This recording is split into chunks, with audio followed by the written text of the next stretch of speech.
Gracias, Señor Jesús. Gracias por tu palabra que vamos a escuchar hoy. Y te pedimos que tu Espíritu Santo nos abra el entendimiento para que podamos nosotros comprender y entender todo aquel mensaje que está diseñado para transformarnos, cambiarnos y que caminemos en libertad. Gracias, Señor, en el nombre de Jesús. Amén. Denle un aplauso al Señor y pueden sentarse.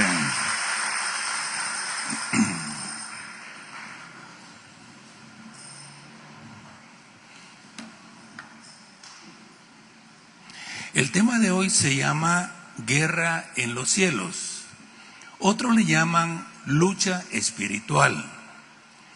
La verdad, como se le llame, tenemos que entender que al ser seres espirituales y tener una historia en la cual en la palabra de Dios se nos narra que hay un creador de todas las cosas, pero también en ese mundo no todo siguió igual como se había hecho.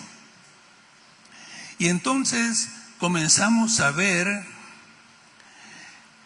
que hay algo pasando en el ambiente espiritual. Ahora, esto es lo que nosotros le llamamos una guerra, una lucha. Pero de alguna forma, no todo cristiano ni toda la iglesia la entiende así. ¿Por qué? Porque a veces no hemos leído, no hemos comprendido y nos hace falta tener una relación más cercana de Dios, del Señor, de la realidad. Absolutamente todos, ya sea usted que vaya a una iglesia o no vaya, si usted es cristiano, tenemos esa responsabilidad no solo de entender, sino de que pelear en esta guerra. La neutralidad no existe en el mundo espiritual. O usted está en el reino de Dios, o usted pertenece al reino de las tinieblas. O usted está en luz y camina de acuerdo a su palabra, o usted está en pecado y camina en tinieblas. No hay término medio. Y el neutral, el que no hace nada, está a favor del enemigo, porque no hace nada bueno para que las cosas cambien. Entonces el mal sigue caminando, sigue entrando. Entonces no hay neutralidad. Y eso tenemos que comprenderlo.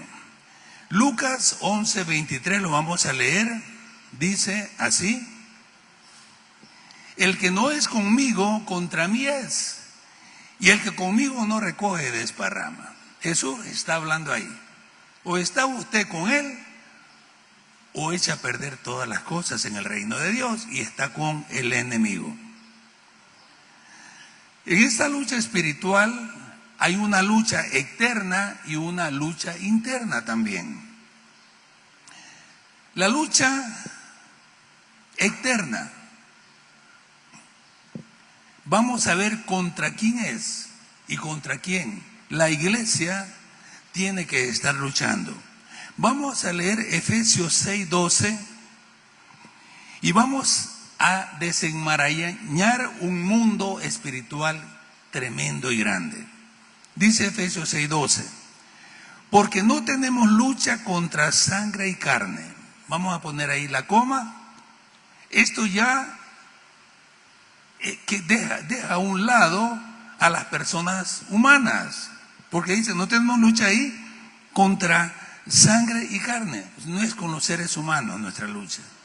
Aunque usted quiera pelear con quien quiera pelear, la lucha no es contra ellos, hay algo más. Dice, sino contra, y puede irlo subrayando en su Biblia o apuntándolos, contra principados, contra potestades, contra gobernadores de las tinieblas de este siglo y contra huestes espirituales de maldad en las regiones celestes. Imagínense. O sea, el enemigo está bien estructurado. Va desde los que tienen principados, por decir los presidentes, después sigue con los gobernadores, después sigue, ¿verdad?, con huestes espirituales de maldad, los demás bajo rango, todos los empleados, por decirlo así. Y todo esto se mueve en lugares celestiales, o sea, en los aires. Es en los aires donde el enemigo trabaja desde la parte de arriba. Él sabe, tiene la estrategia. Si domina los aires, él puede dominar también la tierra. Es como una guerra. En la guerra usted domina la parte de la aviación y usted puede controlar las fuerzas terrestres. Es una estrategia. Ahora, Dios nos manda a que perdonemos a nuestros enemigos. Pero contra las huestes espirituales de maldad no nos manda que los perdonemos, sino que luchemos contra ellos. Porque ellos trabajan a muerte queriendo matar al cristiano y destruir la obra del Señor. ¿Qué significa lucha? Porque dice, no tenemos lucha, dice ahí. ¿Qué significa lucha? Es una pelea personal, donde se enfrentan dos contendientes con la idea de uno hacer caer al otro, votarlo. Una vez que lo vota, gana. Esa es la lucha que nos está presentando acá, que es la idea, que el diablo, votarnos, hacernos inefectivos, ganarnos en la lucha. Cristo luchó con el diablo cuerpo a cuerpo en la tentación en el desierto y el diablo salió derrotado. Es bien importante entender todo esto. Ahora, otra cosa importante es quién es y dónde está nuestro enemigo. Ya más o menos sabemos, pero hay que verlo bíblicamente. Nuestro enemigo es Satanás. Satanás es un ángel caído. Su nombre era Lucifer, que significaba portador de luz. Ahora se volvió lo contrario, portador de tinieblas. Él fue quien lideró la rebelión en el cielo. Y el ángel Miguel lo derrotó y lo echó a tierra. O sea que él hoy está en estos lugares. Ahora, su nombre significa adversario. Este nombre indica la naturaleza esencial de Satanás. Es enemigo de Dios, de todo lo que Dios hace y de todo lo que Dios ama. ¿Lo ama a usted Dios? Él es enemigo suyo entonces, sépalo. Él quiere destruir lo que Dios hace y quiere destruir lo que Dios ama. Ahora, si nosotros no entendemos o no participamos de esta lucha, entonces vamos a caer. Y el enemigo pues va a salirse con la suya. Él es nuestro adversario. Si él mira que un matrimonio es feliz, ¿qué va a tratar de hacer él? Que sea infeliz. ¿Ves? ¿Lo ve? Él hace todo lo contrario ahora. Era portador de luz, ahora es portador de tinieblas. Si antes era portador de paz, ahora quiere ser el portador de la guerra. Si antes era portador de la verdad, ahora es el padre de mentira. Él se volvió lo contrario de lo que Dios lo había hecho que él fuera. Ahora, ¿dónde opera? Efesios te lo dice. Efesios 2, 1 y 2. Lo vamos a leer para que usted lo vea. Dice: y Él os dio vida a vosotros cuando estabais muertos en vuestros delitos y pecados, en los cuales anduvisteis en otro tiempo, siguiendo la corriente de este mundo, conforme al príncipe de la potestad del aire. Aquí ya lo declara, como Él está en los lugares celestiales, desde ahí ejerce autoridad el príncipe de la potestad del aire. El espíritu, oiga bien, que ahora opera en los hijos de desobediencia. ¿Dónde opera él? En la desobediencia, en la incredulidad, en la gente que rechaza a Dios, en el mundo que está contra Dios y ama el pecado. Él opera ahí. Es bien importante entenderlo, por eso es que cuando el cristiano está en desobediencia, Satanás tiene un lugar donde operar en la vida de él.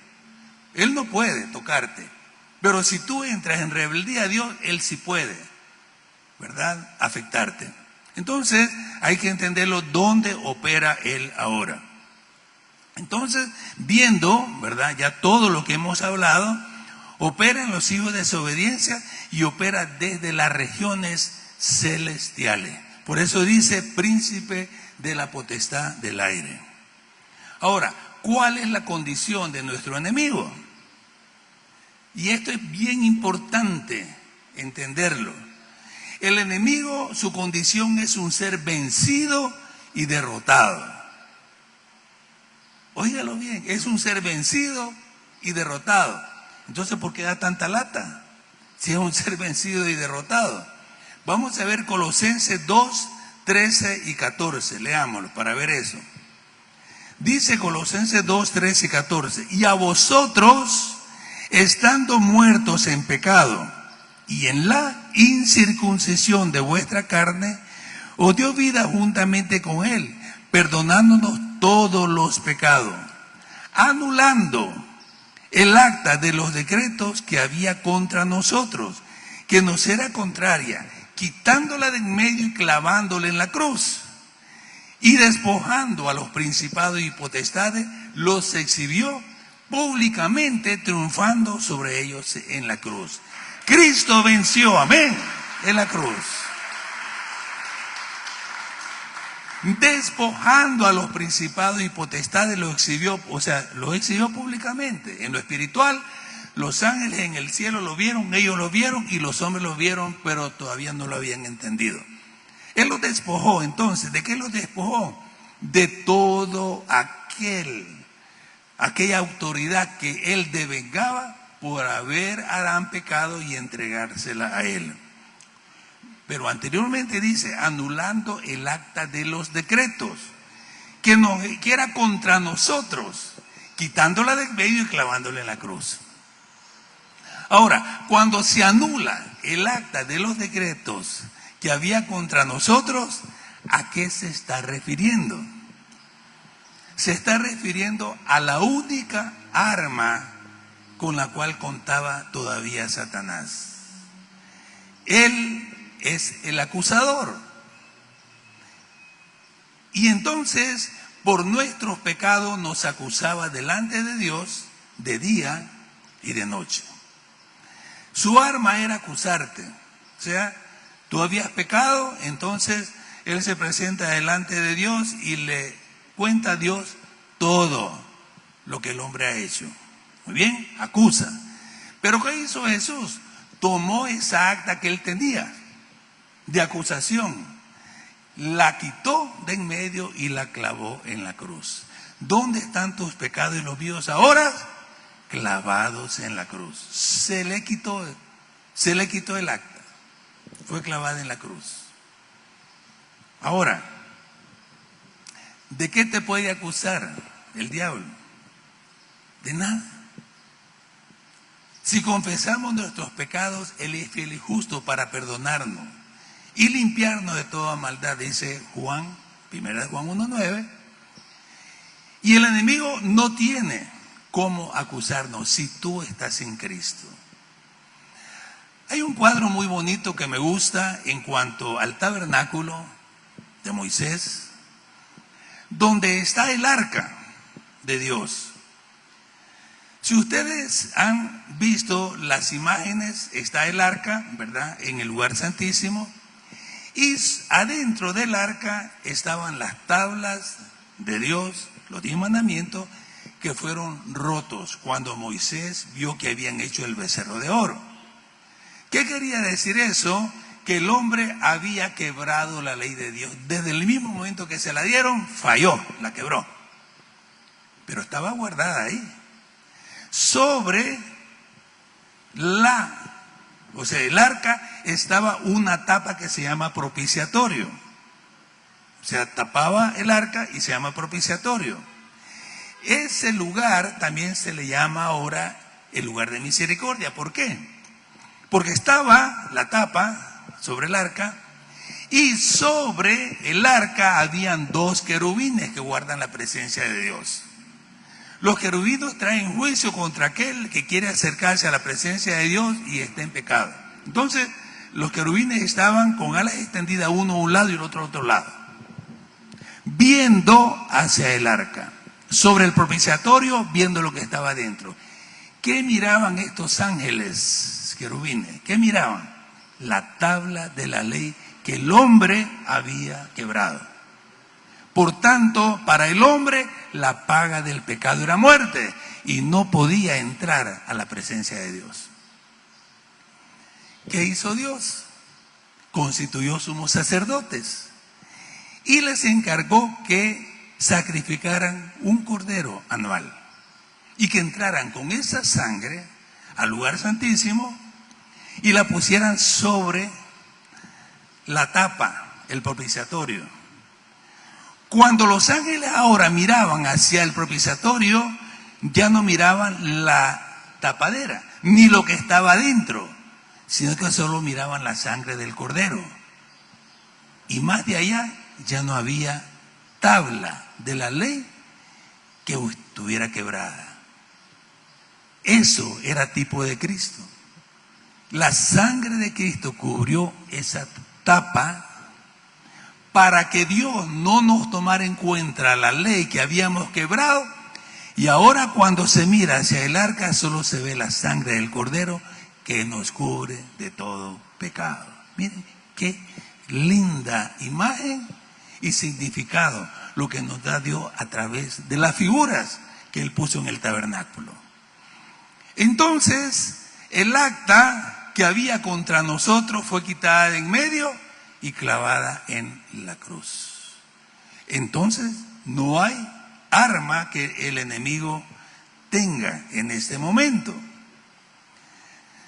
Ahora, aunque el enemigo es un ser vencido y derrotado, no tiene armas con las cuales atacarnos, todavía usa un arma que no es arma, pero que la usa como arma. Es la mentira y el engaño. Y por medio del pecado mantiene al ser humano en cautividad. Él no tiene armas, pero sí es padre de mentira. Él no tiene autoridad, pero es padre del engaño.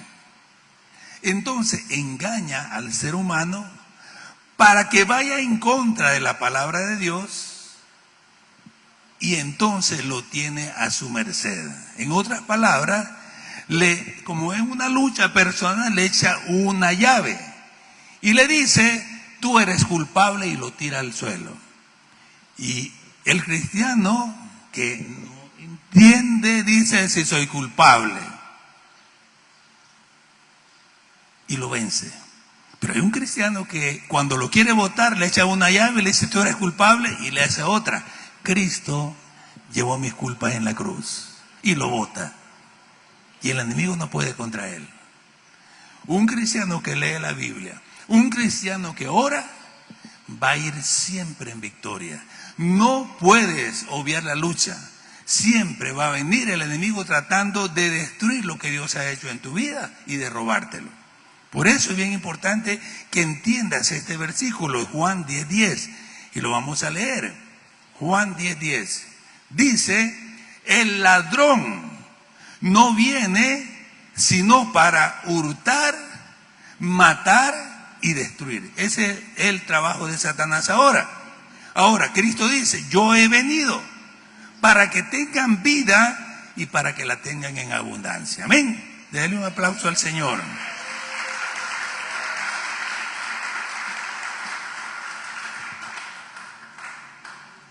Es bien importante que entendamos cuál es nuestra posición. La posición del enemigo es un ser vencido, derrotado. Nuestra posición en Cristo es vida y poder. Amén. Autoridad en Cristo. Tiene que entender esto. El enemigo no tiene ninguna autorización para hacernos daño si Dios no se lo permite. Pero si el cristiano se mete en la mentira y el engaño y el pecado, se sale de la protección de Dios y es como aquella oveja. Y esto, óiganlo bien. Algunas personas dicen, me han dicho, yo les pregunto después de la pandemia, ¿vos si estás yendo a la iglesia? Ah, no. Yo veo al hermano Dante Gebel y qué bonito predica, no es que esté mal, pero Dios le dijo que no se deje de congregar. Eso fue lo que le dijo el Señor. Si oye prédicas y libros y está bueno, pero no deje de congregar. ¿Por qué? Porque usted tiene que pertenecer a un redil, a un rebaño. Dios en el redil, el rebaño nos protege como a las ovejas. ¿Qué pasa cuando una oveja se queda sola, fuera del redil? En lo natural, ¿qué le pasa a la oveja? Es fácil presa de los depredadores. Cuando yo veo documentales y salen búfalos y salen leones y todo, los leones no los atacan cuando están en grupo, les tienen miedo. Les ganan los búfalos, pero esperan que uno se salga de la manada. Y cuando está solo, seguro que ha hecho rasquito. O sea, cuando nos encontramos solos, nos vamos desviando. Y al estar desviados, somos fácil presa del enemigo. No lo haga, quédese en el redil. Es que ahí los hermanos son, muchos friegan los hermanos ahí, me hicieron no sé qué y todo. Es normal que entre los hermanos que venimos a la iglesia, muchas veces hayan roce, eso dice la Biblia, hierro con hierro se abusa. Vamos a tener que aprender a perdonar, aprender a amar. Yo quisiera que todos fuéramos ya de 100 años de ser cristianos y que todos fuéramos santos, que cada uno cuando se viera le viéramos una ruedita aquí de luz encima de la cabeza y de repente cuando abre los brazos le salen unas alitas y ya quisiera todo eso. Pero no, tenemos una naturaleza caída que se va a manifestar, esa está en contra de nosotros. Pero si tenemos el Espíritu, usted la va a poder dominar. Eso es lo que dice la Biblia. Entonces, es bueno que nosotros nos congreguemos. Un hermano me decía, pues, va en contrario ahorita, porque ahorita hay calor, ¿verdad? Todo el mundo quiere estar un poquito más lejito por el calor que hay. Pero cuando hay frío, todo el mundo quiere acercarse más, ¿verdad? Para que no esté mucho frío. Decía un hermano, los cristianos somos como los puercoespín en tiempo de frío. ¿Y cómo es eso? Le preguntaban. Bueno, que en tiempo de frío los puercoespín se van acercando toditos unos con otros para calentarse, pero como tienen espinas, se pullan y se separan. Pero los domina el frío y van acercándose de nuevo, pero cuando se hace ¡pum!, otra vez se pinchan y se separan. A veces así somos los cristianos, tenemos espinitas y nos pinchamos, pero hay que aprender a caminar. Por eso el Señor, Pedro le dijo al Señor, ¿hasta cuántas veces les voy a perdonar? 7 veces, Señor. ¿Ves? Pedro, muy teológico, ¿verdad? El número 7 es el número de perfección.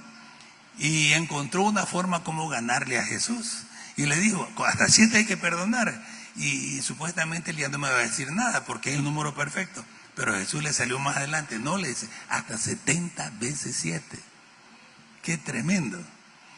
Pedro le dijo, tiene que perdonar siempre. Entonces es bien importante entenderlo. ¿Ves? ¿Por qué? Porque en esa batalla tenemos que ser amigos, tenemos que ir juntos, tenemos que ser en unidad. Y el que está peleando se separa. Y eso no es bueno. Entonces entendamos que el enemigo viene a matar, robar y destruir. Bueno. ¿Cómo pretende lograrlo? Ya vamos a ver esa parte ahí. Yo encontré varias cosas que lo van a ver bien común. Lo logra destruyendo primero a la persona individual, a las familias, a las ciudades y luego a las naciones. Alguien dijo, cuida a tus hijos porque el diablo viene por ellos. ¿Y cómo va a venir? El tiempo en que vivimos hay muchas formas como se está robando a los hijos, está pervirtiendo a la familia, está destruyendo todo. ¿Para qué? Para destruir la nación también. Entonces, ¿cómo destruye a las personas? Bueno, quitándole la verdad. Y miren lo que dice 2 Corintios 4, 3 al 4. Vamos a ponerlo ahí.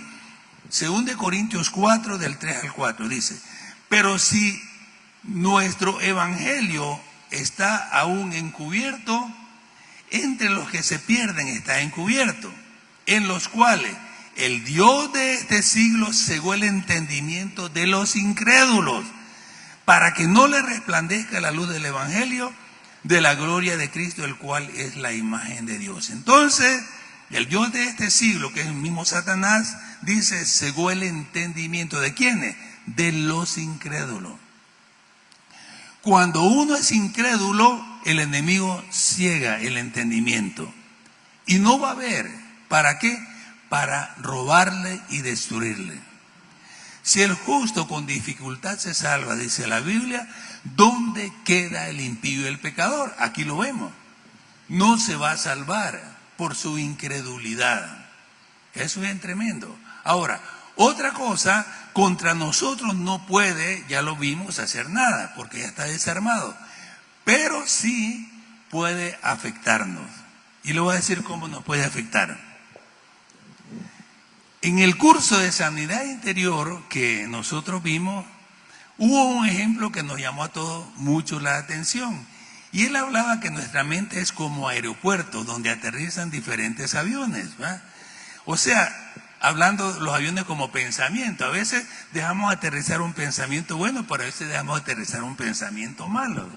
Y puso el ejemplo de Pedro. Otra vez Pedro, ¿va? Tuvo la gran revelación de Dios y qué bendición. Cuando Jesús les preguntó y les dijo, ¿y ustedes quiénes dicen que soy yo? Pedro le dijo, tú eres el Cristo, el Hijo del Dios viviente. Wow, todo el mundo se quedó buenísimo. Y le dice el Señor, Pedro, no te lo reveló ni carne ni sangre, sino mi Padre que está en los cielos. Pedro se le subió un poquito ahí el orgullo, digo yo. Y estuvo bueno pues que se alegrara, pero no tanto. Porque después, a la siguiente vez, el siguiente momento, dejó aterrizar un avión bueno, pero después se le vino el otro que no estaba bueno. Y comenzó a reconvenir a Jesús y sus pensamientos, y lo que le decía era de miedo y de temor. Jesús le dijo a Pedro, apártate de mí, Satanás. Imagínense. Primero Dios le da la revelación de que él hijo y después le dice a Jesús, apártate de mí, Satanás, Pedro, porque pone tu mente en las cosas humanas y no las de Dios. Lo reprendió. Entonces tenemos que tener cuidado para guardar la palabra de bendición, ¿verdad? Ahora, cuando nosotros predicamos acá, ¿cómo estás escuchando la palabra? Tienes que ponerte a pensar cómo la escuchas. Porque algunos vienen pues a ver qué pasó, ¿no? Otros porque la esposa los puso ahí para que vinieran. Y otros porque los papás los trajeron a veces casi jaladitos, ¿verdad? Y los trajeron. Y otros vienen pero pierden la atención. Están pensando en la olla de frijoles que dejaron por allá puesta. Están pensando si echaron llave a la puerta o no. Otros se ponen a ver el celular y a chatear cuando están aquí adentro. O a ver el partido de fútbol, si hay un partido. Y ahí están viendo. No ponen atención. ¿Qué dice la Biblia de este tipo de personas? Que son como aquella semilla que cae a la orilla del camino. Que vienen las aves y se la comen. ¿Qué significa eso? Significa que el diablo roba la palabra que oíste en la prédica. Te la roba. Y de ahí en adelante, pues si que predicaron, saber, pero estaba bonito. ¿Qué te sirve la palabra de Dios? A los incrédulos les sigue el entendimiento, pero a los cristianos les roba la palabra.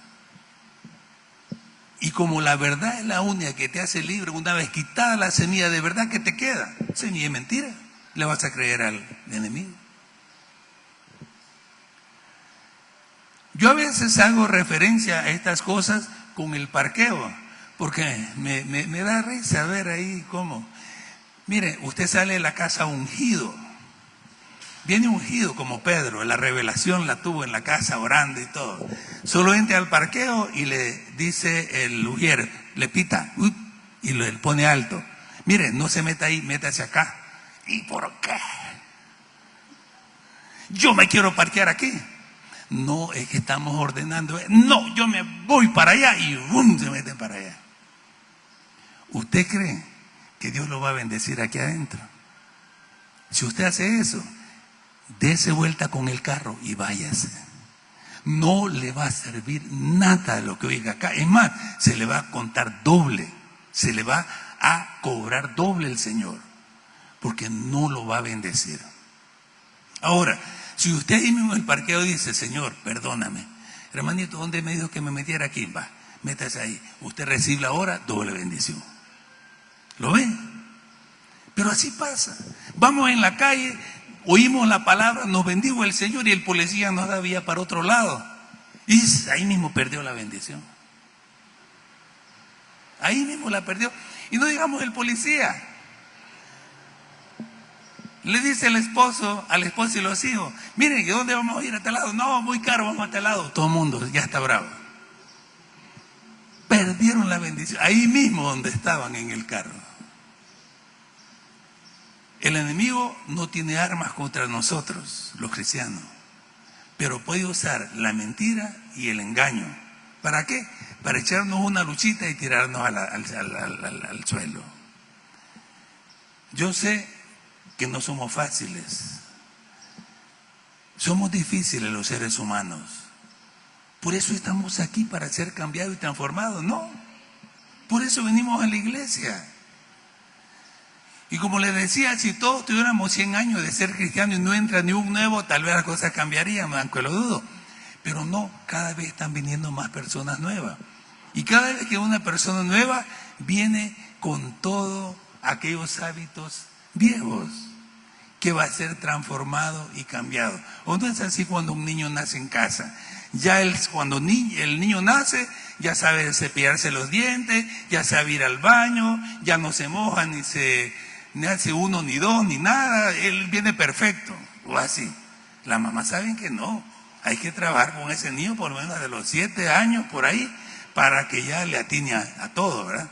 Pero si no, va a tener que ver muchas cosas ahí que, ¿ves? Paciencia. Yo bendigo a las madres de la iglesia, a todas madres, porque miren, denle un aplauso a ellas, de veras, todo lo que hacen.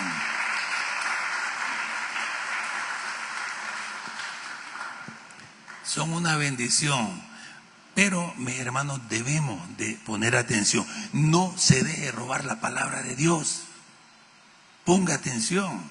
Y si estaba distraído, ya se despertó ahorita, tal vez. Ponga atención, de veras. Haga caso. Dios nos va a bendecir, mis hermanos. ¿Cómo destruye a la familia? Lo primero que él hace es romper la unidad, identidad familiar, apelando a la carne por medio del pecado, promueve el adulterio, la rebeldía de los hijos y la desintegración familiar.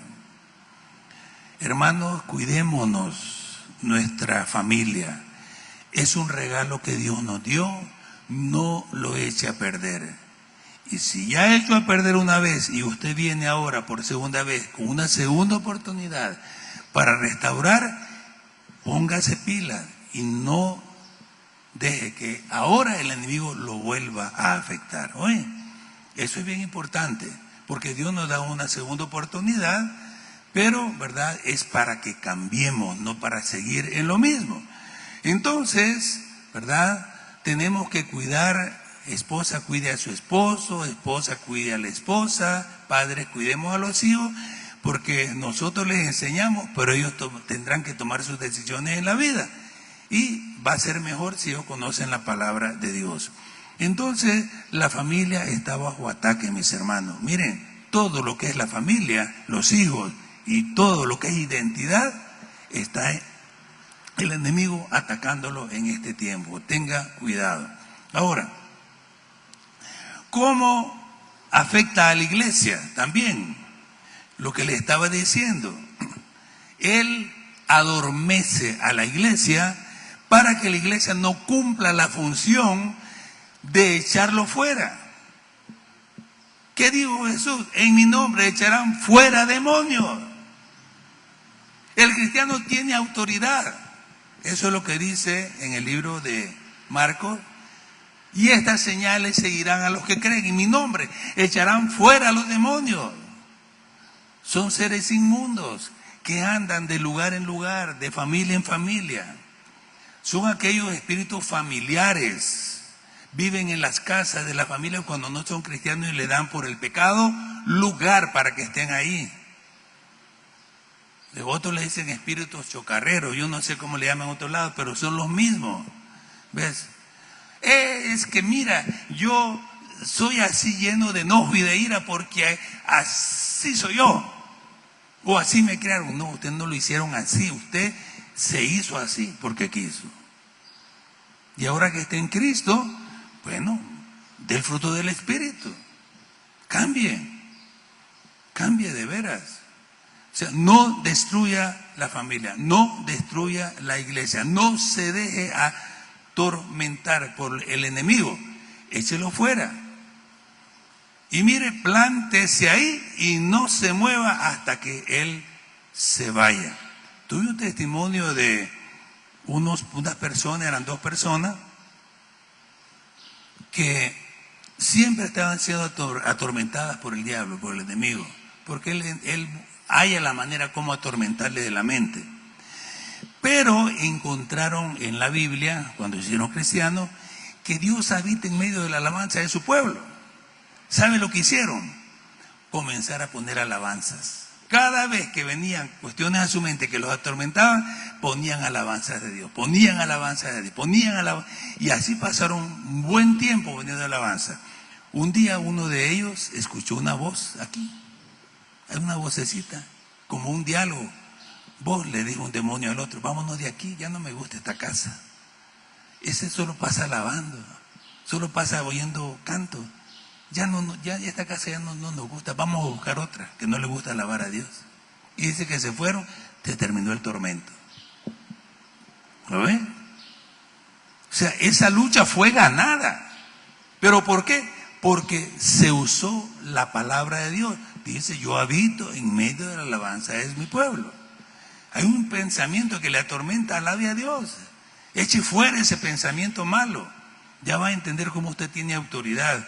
Hoy vamos a ver solo cómo funciona esto. En el otro domingo vamos a ver cómo usar la autoridad que Dios nos ha dado. Pero ahora vamos a ir viendo solo detalles así. Ahora, una vez entendido esto, ¿cuál es nuestro primer objetivo en batalla? Entonces, ¿verdad? Nuestro primer objetivo en batalla está en ganar los lugares celestiales. ¿Y cómo se ganan los lugares celestiales? Con oración, intercesión y con ayuno. Usted puede leer cualquier guerra, ya sea antigua o guerra moderna, va a encontrar estrategias de guerra. Y entre las estrategias de guerra de los ejércitos, podemos ver algunas recientes de Israel y otros que han hecho. La aviación ha llegado primero y ha destruido todas las bases donde el enemigo estaba afincado. Una vez que la Fuerza Aérea, ¿verdad?, toma lugar y destruye los aeropuertos del enemigo, destruye los aviones del enemigo, destruye los puestos, entonces entran los tanques y la infantería. Y la batalla casi ya está ganada. Cuando usted comienza a derribar al enemigo, a los pensamientos, a los argumentos del diablo, a las mentiras y engaños que él hace, comienza a llevarlos a la cruz de Cristo, atándolos y reprendiéndolos, usted va a derribar la parte de arriba, aérea, y después todos los demonios que andan huestes espirituales de maldad, usted los va a poder echar fuera. Es así como funciona. Gane la batalla en oración, gane la batalla en intercesión, gane la batalla en ayuno, y cuando usted vaya solo va a tener los resultados. Pero si usted no ora ni nada, se va a encontrar con toda la artillería aérea y la terrena, y ahí sí le va a costar un poco más. Miren lo que dice Daniel 10 del 12 al 13. Daniel 10 del 12 al 13 dice: entonces me dijo, Daniel, no temas, porque desde el primer día que dispusiste tu corazón a entender y a humillarte en la presencia de Dios, fueron oídas tus palabras, y a causa de tus palabras yo he venido. Mas el príncipe del reino de Persia se me opuso durante 21 días, pero he aquí, Miguel, uno de los principales príncipes, vino a ayudarme, y quedé ahí con los reyes de Persia, o sea, otra lucha más. Aquí vemos a Daniel en un conflicto que tiene y ora a Dios. Entonces, cuando el ángel viene y le dice: Daniel, desde el momento que oraste, el Padre te oyó y me mandó. Pero el príncipe de Persia, ya vimos, principado, potestades, gobernadores, había un principado demoníaco. No dejaba pasar al ángel con la respuesta. ¿Ok? Daniel abajo en la tierra comenzó a orar, a interceder, a ayunar. Durante 21 días no se dio por vencido. Entonces le fue enviada ayuda. El ángel Miguel llegó, destruyó a los enemigos que estaban ahí en el aire, y el ángel que traía la respuesta se la pudo llevar a Daniel. ¿Cómo sucede eso? Todo está en lo espiritual. Aparentemente nadie vio nada, pero si ustedes leen la Biblia van a encontrar todas las cosas que le fueron dado a Daniel y cómo hasta el día de hoy nos ha bendecido a todos nosotros. Es bien importante que usted gane las batallas en oración primero. Mire, algo que yo he aprendido a hacer para orar es ponerle a Dios. ¿Ustedes creen que como pastor uno puede llevar toda la carga de toda la gente? No, ni es posible, ni es bíblico. Cristo llevó todas nuestras cargas en la cruz, pero yo puedo apelar a Él en la intercesión. Usted puede apelar por otro en la intercesión. La Biblia dice: orad unos por los otros para que sean sanados. Usted puede atar en el nombre de Jesús y reprender al enemigo. Oiga, él no tiene armas contra el cristiano, solo la mentira, el engaño y el pecado. Si él nos deja, nos hace que caigamos ahí, entonces él nos gana la lucha. Pero si no, él no puede. Dice la Biblia que más son los que están con nosotros que los que están con el enemigo. Amén. Aleluya. Es tremendo. Y un ejemplo de esto lo puede ver si lee el libro de Primera y Segunda de Reyes. Hay mucha lucha espiritual en los aires que se puede ver ahí. Inclusive Eliseo narra un evento donde el enemigo, o sea, físico del rey de Israel, viene el enemigo viene al lugar donde está Eliseo. Cuando el criado se levanta y mira el ejército del rey enemigo, mira que los tienen rodeados en todo el lugar. Hay miles de carros y gente rodeando donde está Eliseo y su criado. Y se pone muy nervioso. Y le dice a Eliseo: no te preocupes. Y ahí viene el versículo: más son los que están con nosotros que los que están con ellos. Y como el criado no creía, dijo Eliseo: Señor, abre los ojos de este hombre para que vea. Y le fueron abiertos los ojos y vio que detrás del ejército enemigo estaban rodeados el enemigo de carros de fuego, de ángeles de Dios. Y un ejército de ángeles estaban rodeando. No pudieron tocar a Eliseo, el criado, solo dos. Y para que mire cómo funciona la oración, el rey entró al lugar donde estaba Eliseo y Eliseo se le presenta y le dice: ¿a quién buscas? Pero Eliseo había orado antes y le dijo: Señor, que caiga ceguera sobre todos ellos para que no nos reconozcan. Mire, usted va a aprender a orar y tomar autoridad y saber qué hacer. Y cuando pidió que cayera ceguera, dice que entraron y no los reconocieron porque cayó ceguera sobre ellos, no los vieron. Y cuando Eliseo les habló, les dijo, vengan conmigo, yo los voy a llevar donde está Eliseo, y él era Eliseo. Y que los llevó a una emboscada, donde el rey de Israel los capturó y por misericordia los dejaron ir después. Hermano, usted tiene que darse cuenta que Cristo Jesús le dijo, yo voy a estar contigo todos los días hasta el fin del mundo, amén, todos los días.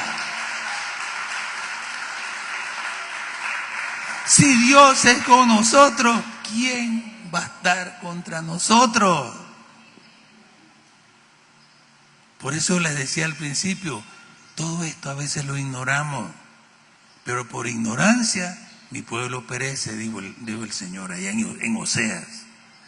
No ignoremos todo esto, es una bendición entenderlo. El cristiano tiene autoridad, pero ¿sabe qué hace el diablo? Le presenta el pecado para que usted caiga en él y le quita la autoridad. A usted y a mí a veces nos pasa como le pasó a Esaú, que por un plato de frijoles vendió su primogenitura. Usted es hijo de Dios, todos aquí somos hijos de Dios, pero vendemos a veces nuestra primogenitura por un pedazo de pecado. De veras, no vale la pena. Si usted está aquí es porque usted quiere cambiar, cambie. Si usted está aquí porque es hijo de Dios, bueno, sea hijo de Dios. Pero no se engañe a usted mismo, no venga a la iglesia y esté viviendo como le da la gana, no. Viva como hijo de Dios. Yo creo que eso es lo que queremos. Y la iglesia va a crecer, mis hermanos. La iglesia va a crecer. Mire, y aquí viene la lucha interna para terminar. Gálatas 5, 16, 17. Hemos visto bastante de la lucha externa. Ahora miremos un poco de la lucha interna. Gálatas 5, 16, 17. Dice, digo pues, andad en el Espíritu y no satisfagáis los deseos de la carne.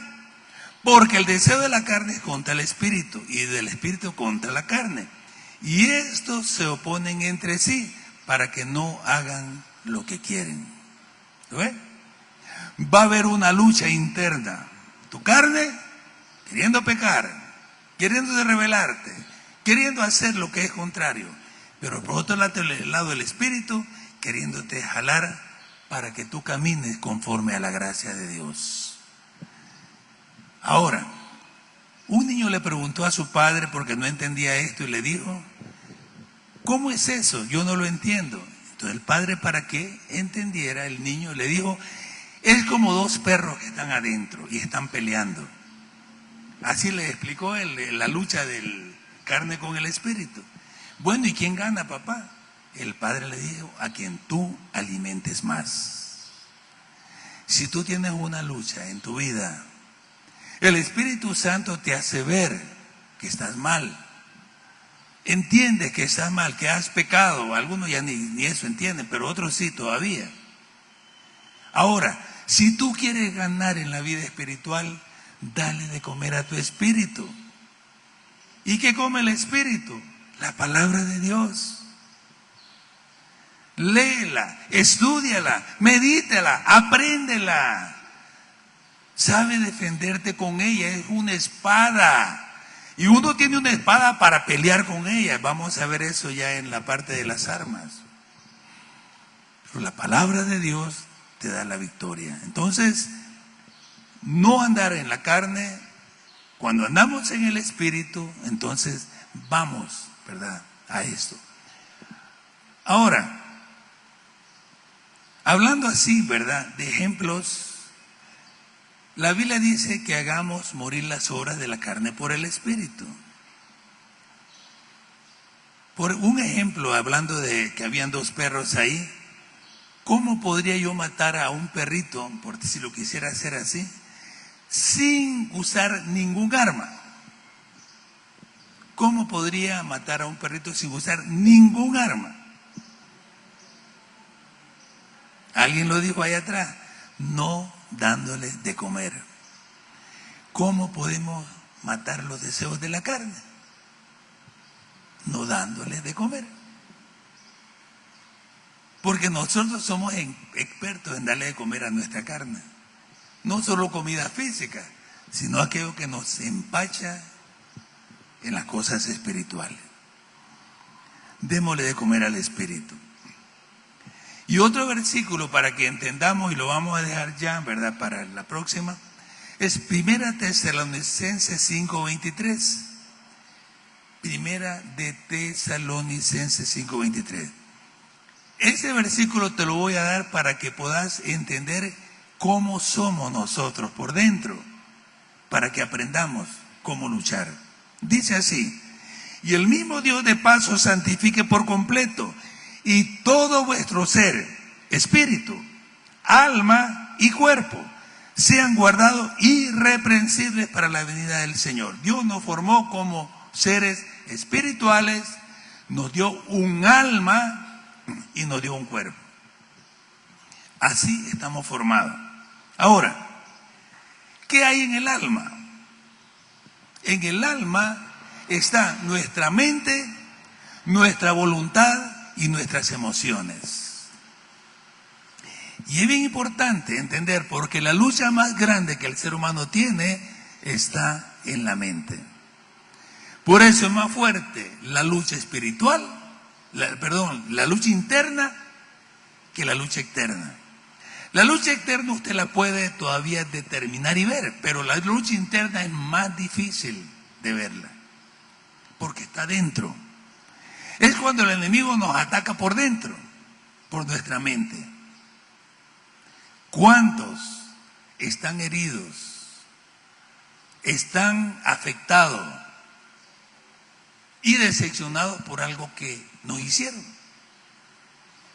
Desde pequeño traemos heridas y hoy reaccionamos y no sabemos por qué estamos reaccionando.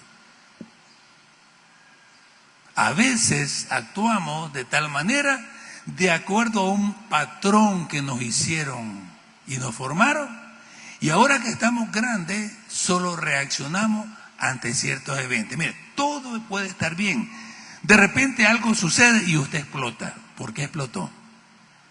¿Porque quiso o porque estaba ya predispuesto? Pues estaba predispuesto. A veces ni nos damos cuenta de las cosas que hacemos cuando reaccionamos así. Por eso es que la prueba, cuando nos viene y nos sorprende, es buena que nos sorprende, porque nos saca aquello que nosotros no vemos. Los demás pueden verlo, pero nosotros no lo vemos. Pero el momento de la prueba sale algo de nosotros y eso nos muestra cómo estamos por dentro todavía. Ahora, cuando un cristiano reacciona negativamente y feo, ¿ustedes creen que Dios se sorprende por eso? Dios no se sorprende. ¿Ustedes creen que Dios no lo sabía? Dios lo sabía. Entonces, ¿por qué dejó que pasara? Pasó para que nosotros supiéramos, porque Él ya lo sabe, pero nosotros no lo sabemos.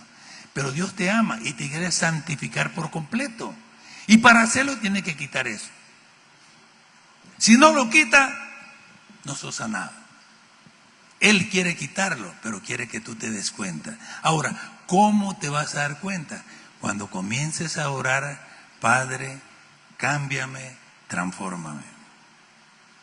Señor, le decía a David, examina mis pensamientos y aún en mi sueño muéstrame qué está bueno, qué está malo, porque quiero cambiar. Por eso un hombre conforme al corazón de Dios. Entonces, mis hermanos, la lucha interna es más fuerte todavía. Y vamos también a analizarla, la vamos a estudiar un poco más. Pero te voy a dar una herramienta más para que vayan orando conforme a esto, y es Romanos 12:2. Voy a leer ese versículo. Romanos 12:2 dice: no os conforméis a este siglo, sino transformaos por medio de la renovación de vuestro entendimiento, para que comprobéis cuál sea la voluntad buena de Dios, agradable y perfecta. Dice: transformados por medio de la renovación del entendimiento.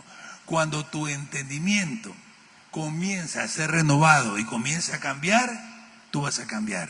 Esto te va a ayudar. La palabra de Dios. Amén. Vamos a orar. Padre, en el nombre de Jesús, hoy hemos abierto algo que es de sumamente importancia en el reino de Dios. Y es que entendamos lo que es una guerra espiritual.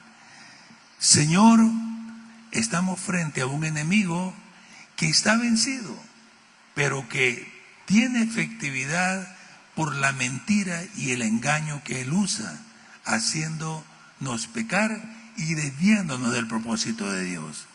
Padre, que hoy esta iglesia sea fortalecida en el Espíritu, para que reprendamos todo ataque del diablo, para que entendamos todo lo que se nos ha enseñado hoy, quién es, dónde está, cómo actúa y qué es lo que nosotros necesitamos para salir siempre en victoria. Señor, ya tenemos la victoria en Cristo, ahora queremos hacerla prevalecer en el nombre de nuestro Señor Jesucristo.